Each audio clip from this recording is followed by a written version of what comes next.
বজ্র কঠোর আওয়াজ তুলি পাহাড় ছাপিয়ে, হাল জামানার ফেরাউনের প্রাসাদ কাঁপিয়ে।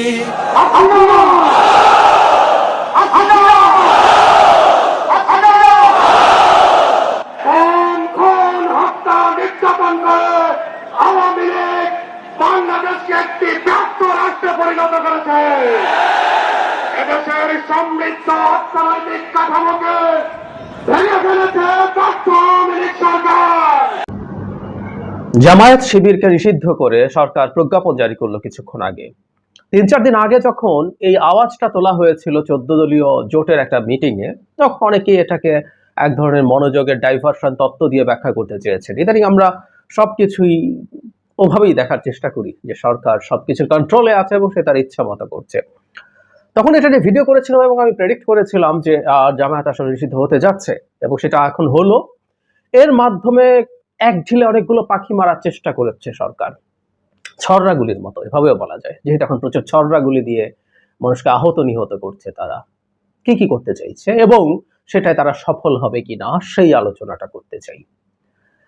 প্রথম কথাটা হচ্ছে, এই নিষিদ্ধ করার মাধ্যমে প্রাথমিকভাবে বাংলাদেশে এখন যে আন্দোলন চলছে, শিক্ষার্থীরা যে আন্দোলন প্রাথমিকভাবে শুরু করেছিল, যেটা এখন আর শিক্ষার্থীদের আন্দোলন নয়, এটা একটা গণ আন্দোলনের রূপ নিয়েছে, কিন্তু প্রাথমিকভাবে শিক্ষার্থীদের আন্দোলনকে চরমভাবে অপমান করা হয়েছে।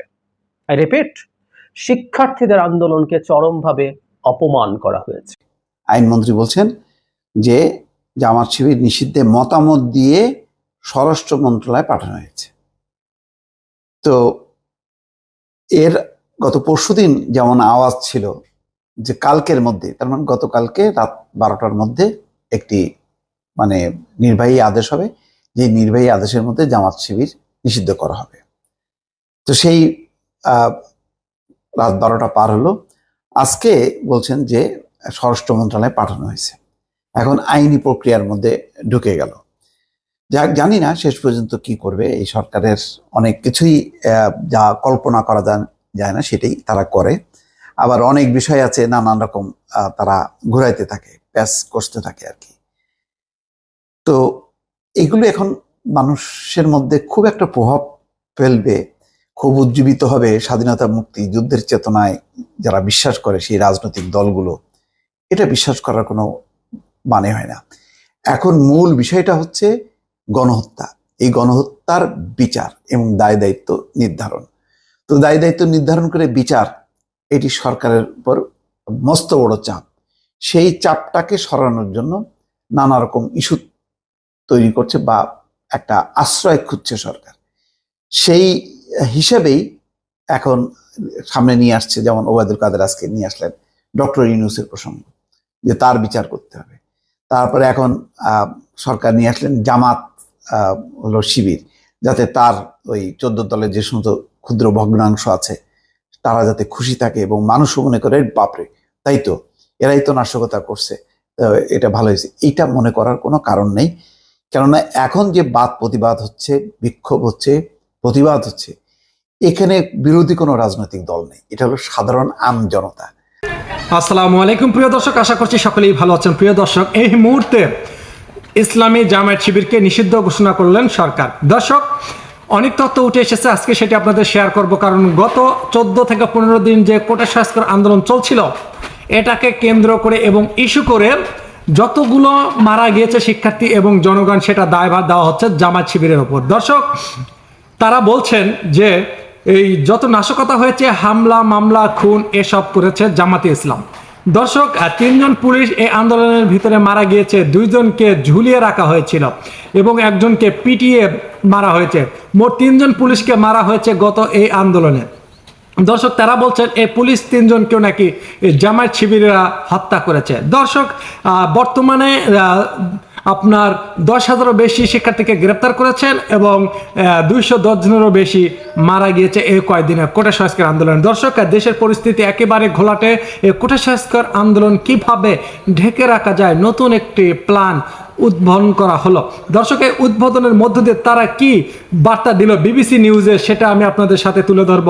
তারা বলছেন জামায়াত ইসলামী ও ইসলামী ছাত্র শিবির নিষিদ্ধ করে প্রজ্ঞাপন জারি করেছেন সরকার। আজ বৃহস্পতিবার বিকেলে স্বরাষ্ট্র মন্ত্রণালয় থেকে প্রজ্ঞাপন জারি করা হয়েছে। এর মধ্যে দিয়ে স্বাধীনতা বিরোধীকারী দলটিকে কার্যক্রম নিষিদ্ধ হলো।